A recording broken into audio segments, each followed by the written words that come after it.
Bom dia, boa tarde, boa noite, bem-vinda, bem-vindo ao canal Ideias Soltas ao Vento. Um espaço que se quer de debate a partir de algumas ideias, análises, informações, opiniões que a gente traz aqui. Como lugar de debate mais importante para mim é a sua opinião. Ao final do vídeo, se tendo algo a acrescentar, criticar, faça nos comentários, eu respondo a todos, fomente o debate. Não deixe de divulgar, ajudar na divulgação dos nossos vídeos. Para isso, basta você apertar o polegar para cima, curtir. Você pode fazer isso no começo do vídeo, já ajuda bastante. Pode também compartilhar, se por acaso você gostar dos vídeos, para os amigos ou para os inimigos, se não gostar. E também se inscreva no canal, aperte em inscrever-se, vai estar inscrito, ativando o sininho toda vez que a gente lançar um vídeo novo. Você é notificado, é notificado.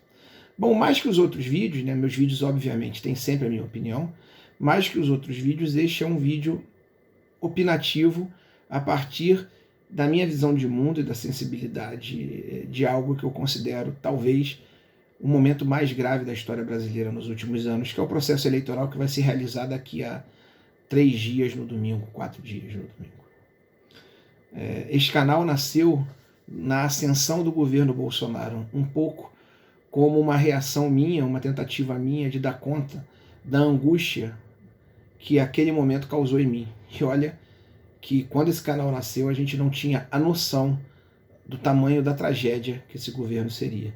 Um governo que ainda teve a piorar a sua incompetência, a sua desumanidade, a sua total subserviência ao capital internacional, teve a piorar isso tudo, teve a escancarar isso tudo com uma pandemia que nos tirou 2 anos de vida, 2 anos de vida ativa, que deixou a todos preocupados, que nos ceifou milhares de vidas, de amigos, de conhecidos, enfim.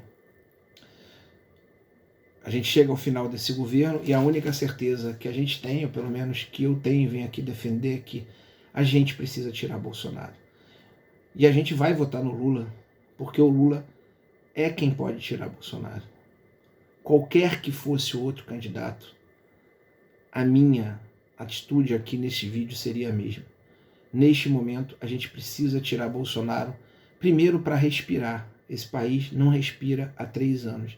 Esse país é levado há 3 anos e meio de estado de angústia a estado de angústia, por decisões econômicas, por atitudes não humanas, né? A gente viu na pandemia, por descaso com a vida humana, por descaso com a miséria, por descaso com a pobreza, por atender primeiro os interesses do grande capital. Eu sempre lembro aquela reveladora reunião ministerial transmitida ao vivo de 21 de abril de 2020, onde fica claro toda a desumanidade do governo, de um ministro da economia que diz que não está nem aí para as pequenas empresas, de um ministro do meio ambiente acusado de roubo de madeira, defendendo que todos os direitos dos trabalhadores, toda a legalidade ecológica de proteção ambiental desse país fosse derrubada, né, de uso de fertilizantes, enfim, na agricultura.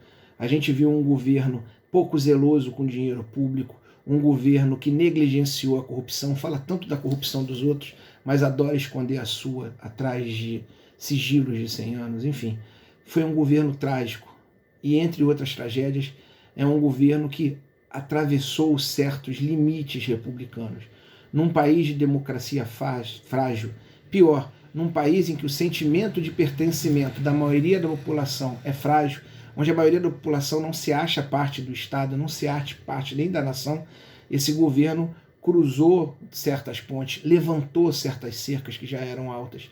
Esse governo, de alguma maneira, deixou orgulhoso ou fez com que orgulhosamente fosse transmitido um pensamento que jazia meio que escondido na sociedade brasileira, um pensamento racista, machista, preconceituoso religiosamente, principalmente com as religiões de matriz africana, xenófobo, um pensamento anticientífico. A gente viu, no meio de uma pandemia com 700 mil mortos, absurdos científicos sendo defendidos, para além de absurdos econômicos, né, muito mais interessado em ter empresa aberta, de porta aberta, do que salvar vidas. Mais interessado que essas empresas de porta aberta não tivessem nenhum socorro e como as pessoas que nela trabalham também morriam de asfixia. Um governo, um tema que eu repito muito aqui, que na segunda semana de pandemia deu 1 trilhão e 200 bilhões para o banco e demorou meses para dar um auxílio emergencial para a maioria da população. E não por isso, não só por isso, mas também muito por isso, uma população abandonada em que 33 milhões escorreram para o caminho da fome, um governo que não apoiou a micro e pequena empresa, um governo que não apoiou os empreendedores, que faz isso agora no seu final, porque tanta incompetência, tanta desumanidade, tanto descaso com a vida, tanto absurdo fascista, absurdo preconceituoso, cansa inclusive muitos daqueles que o apoiaram como grande capital. E ao perceber que ia perder a eleição, ele começa a tratar de maneira um tanto quanto preconceituosa o povo, achando que o povo é gado, e a gente já viu, eu falei nos vídeos anteriores aqui, que o que está nos salvando é justamente a inteligência política, a sensibilidade política do povo, que cansado de tomar no lombo, cansado de tomar chicotada, percebe muito bem quem é quem. Este não é um vídeo de apoio às políticas públicas do PT. Quem me conhece sabe que eu sou muito crítico a muita coisa que o PT fez e principalmente deixou de fazer. Reconheço o que o PT significou, os governos Lula, principalmente Dilma, significaram avanços para a classe trabalhadora, significaram necessários avanços na luta contra o racismo, contra o machismo, contra o preconceito social, na questão da garantia de direitos de grupos de trabalhadores então abandonados, como as empregadas domésticas. Reconheço isso tudo. Mas esse também foi um governo, os governos petistas que negociaram com o capital, fecharam os olhos para a corrupção alheia. E isso teve um preço. O grande governo que o PT propunha de acordo nacional deixou claro mais uma vez que acordos nacionais, principalmente para a grande burguesia, para o grande capital, não vão nos fazer esquecer que a gente vive uma luta de classes. A gente vive uma luta entre para quem o Estado vai servir, se a população como um todo ou se para uma elite econômica. Até 2008 esse acordo de classes funcionou, esse governo para todos funcionou. Algo era dado para o povo e muito mais eram dado para o grande capital.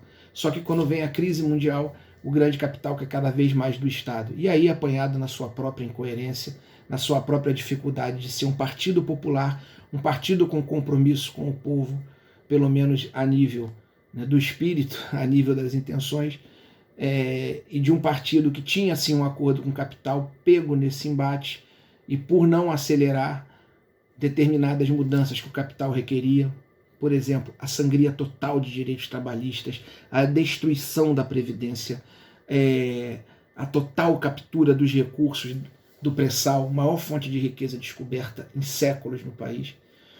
Por não fazer tudo isso, por não se acelerar, por se mostrar minimamente reticente, o PT foi retirado do poder. E aí do governo Temer para cá, mesmo o governo do PT não sendo uma maravilha, o que a gente acompanha é uma perda absurda, uma perda colossal de direitos, a palavra que me for. A gente não tem mais uma legislação trabalhista decente, a gente não tem mais uma legislação previdenciária decente, a gente está entregando o país, a estrutura do Estado brasileiro está sendo desmontada, despedaçada para atender interesses particulares. Para tudo isso tem vídeo aqui. Como eu falei, esse canal foi criado como uma resposta às angústias do que viria do governo Bolsonaro depois do governo Temer. E essas angústias continuam. O Estado brasileiro foi desmontado. A gente tem vídeos aqui falando, por exemplo, dessa entrega absurda da Embraer, que foi uma entrega de segredos, segredos industriais, e a devolução da empresa, a destruição de toda a estrutura de produção de petróleos e derivados. A gente podia ficar aqui falando horas, a destruição da ciência e tecnologia, a nossa área de trabalho, com a qual eu tenho vários vídeos aqui. Então, todas essas questões se aceleraram a partir da queda do governo do PT. E Bolsonaro veio trazer um plus a mais.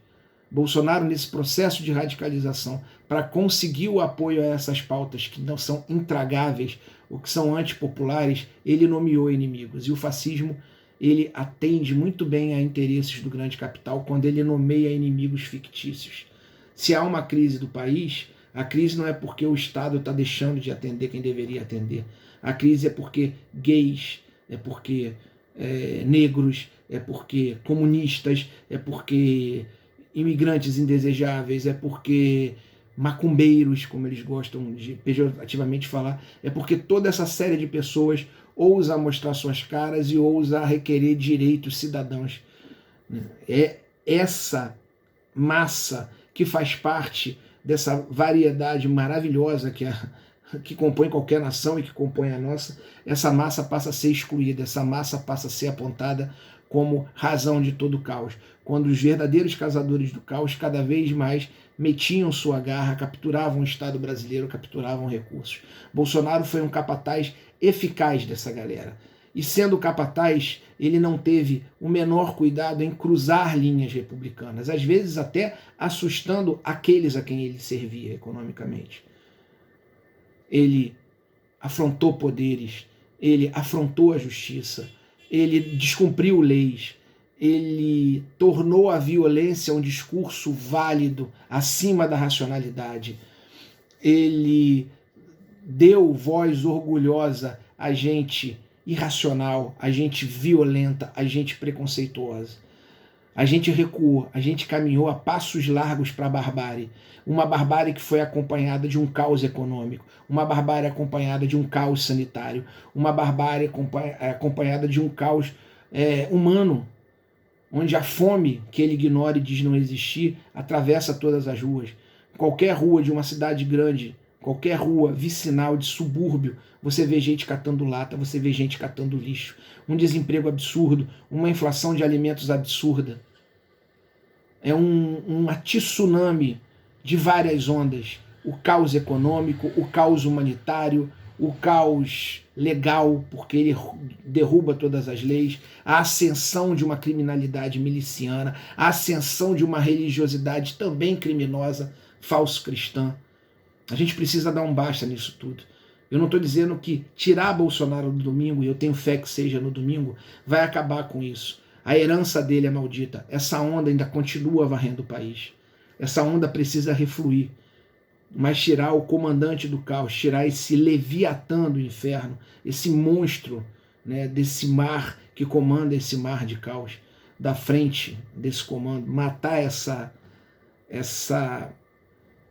o grande representante dessa ideologia da barbárie, né, matar politicamente falando, né, porque aqui a gente sabe que o discurso da morte é exclusivo deles, né? Inclusive está sendo essa violência que ele representa, está sendo, com a proximidade das eleições e de sua retirada, espero eu, gloriosa da presidência, a violência, inclusive física, contra os opositores, está sendo espalhada pelo país. É muito triste que nesse momento de caos a gente tenha medo de sair com uma camisa na rua. Estou aqui com a camisa do Marx. Eu tenho medo de sair na rua. Tenho saído. Mas vejo meus pais com medo, vejo minha família com medo. Vejo as pessoas com medo de fazer campanha para candidatos de esquerda. Vejo criminosos com ares milicianos, às vezes com a Bíblia debaixo do braço, ameaçando as pessoas. Então o que a gente quer fazer domingo não é acabar com esse caos. O mar não vai recuar. O mar de absurdos não vai recuar. Mas se a gente matar esse monstro marinho que comanda essa onda, matar politicamente, volto a dizer, se a gente retirá-lo do poder, se a gente apiar esse cara do poder, se a gente começar a cobrar responsabilidades pelas dezenas de crimes que foram cometidos, se a gente começar a cobrar responsabilidade por cada um dos 700 mil mortos que perderam a vida, e quantos desses 700 mil mortos que perderam a vida perderam por negligência e desinteresse do governo. A gente precisa começar esse processo. Mais 4 anos de Bolsonaro, este país não aguenta. Mais 4 anos de Bolsonaro é a nossa transformação total para a barbárie, para a lei do salve-se quem puder, para a lei do mais forte, para uma coisa miliciano, religiosa, evangélico, cinicamente de bem e explícita e orgulhosamente fascista. Tirar Bolsonaro é uma missão que cada um de nós tem nesse domingo. A gente precisa acabar com isso. Por isso que eu não vejo outra alternativa a não ser apertar 13 no dia 2 e torcer para que a gente chegue às 6, 7 da noite com essa desgraça fazendo parte de um passado. Que a gente não esqueça esse passado. O Brasil precisa aprender a passar seus passados a limpo. A gente vai precisar passar passado a limpo no governo Bolsonaro, mas antes a gente tem que transformar o governo Bolsonaro passado. E que a gente faça isso domingo, porque eu tenho certeza de que as coisas não vão melhorar no domingo, mas a gente vai começar a respirar. E num período de governo onde durante 2 anos o medo de não poder respirar fisicamente foi algo tão marcante, a gente hoje, graças à ciência, já consegue respirar fisicamente, a gente precisa começar a respirar espiritualmente. A gente precisa ter um alívio de alma. E alívio de alma é mandando o Bolsonaro pro lixo da história, é mandando o Bolsonaro pro tribunal da história, que é onde ele merece estar. E a gente começar a pensar por que há 3 anos e meio atrás 57 milhões de pessoas fizeram conscientemente a escolha pelo caos e pela barbárie. Ainda que não soubessem que a barbárie seria desse tamanho, sabiam bem do potencial de quem escolheram. Então, domingo, dia 2, chega Bolsonaro, fora Bolsonaro, que Lula ganhe, para a gente, no dia 2 de janeiro, poder já tentar minimamente restituir a normalidade política desse país e, se for o caso, fazer oposição a Lula, sim, como em vários momentos da história a gente fez, mas uma oposição democrática, racional, onde a gente respire, onde a gente não viva sob uma eterna tensão, onde a gente consiga ter um mínimo de atitude humanitária e republicana. Dia 2, pensem no seu futuro, pensem no futuro dos seus filhos, e se ainda está em dúvida, aperta o 13.